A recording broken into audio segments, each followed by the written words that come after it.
Thank you for being here today. We're here to bring attention to the case, as Trooper Pekansky indicated, to Baby Doe here on the board. Baby Doe was discovered in the now defunct Westside landfill in Larksville Borough on August 6th of 1980 when a waste hauler was unloading garbage from one of his trucks. The dozer operator who was getting ready to spread that garbage, part of their training was if they see anything suspicious, to go check it out before they turn it under. The dozer operator originally thought he was looking at a doll, got off his machine and went and looked and determined that it was indeed a human being that was laying there, not a doll. The police were then contacted and this investigation then commenced on that day.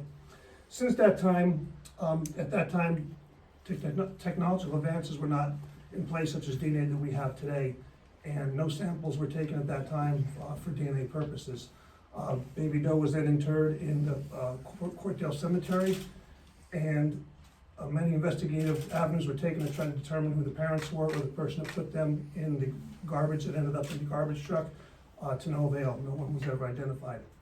Fast forward to 2016, the Pennsyvlania State Police, in conjunction with the Luzerne County District Attorney's Office, undertook an initiative where we attempted to identify our unknown homicide victims in Luzerne County. Exhumation orders were secured and multiple individuals were exhumed in an attempt to secure DNA samples in order to help identify these previously unidentified murder victims. One of those victims was Baby Doe. Again, working with the University of South Florida Anthropology Unit, who assisted us in that endeavor, Baby Doe was examined, and this is a facial reconstruction that was completed by the USF Anthropology Unit to help provide. They also took bone samples and different samples to assist us in DNA purposes.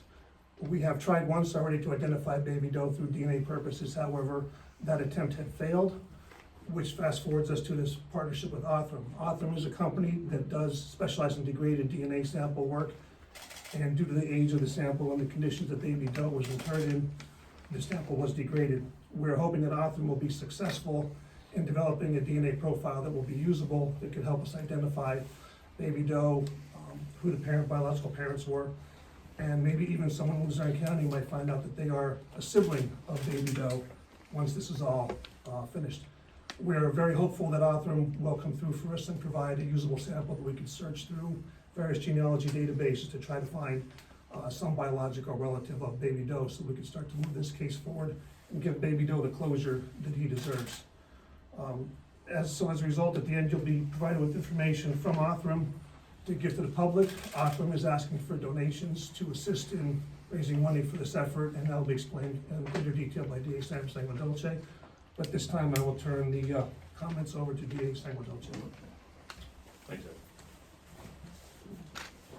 Good afternoon, everybody. I would like to thank the Pennsyvlania State Police, Trooper Pekansky and Trooper Urban for the opportunity to address you today.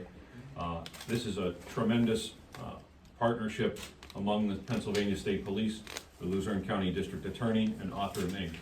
Othram's advanced technology has the ability to take deteriorated DNA that most other labs cannot process and produce a usable sample in the hopes that we can identify through genealogy siblings, parents, relatives, and identify Baby John Doe. Unfortunately, the testing is tremendously expensive.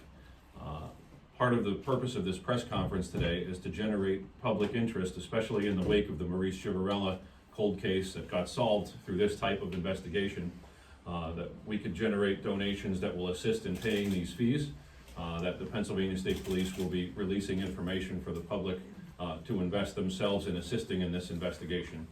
I would like to thank Trooper Ed Urban and the cold case unit with the Pennsyvlania State Police, my fellow ADAs who got involved in the exhumation orders in this investigation, and really all investigators who assist in trying to solve these cold cases. I think people are under the misinterpretation that these cases get forgotten.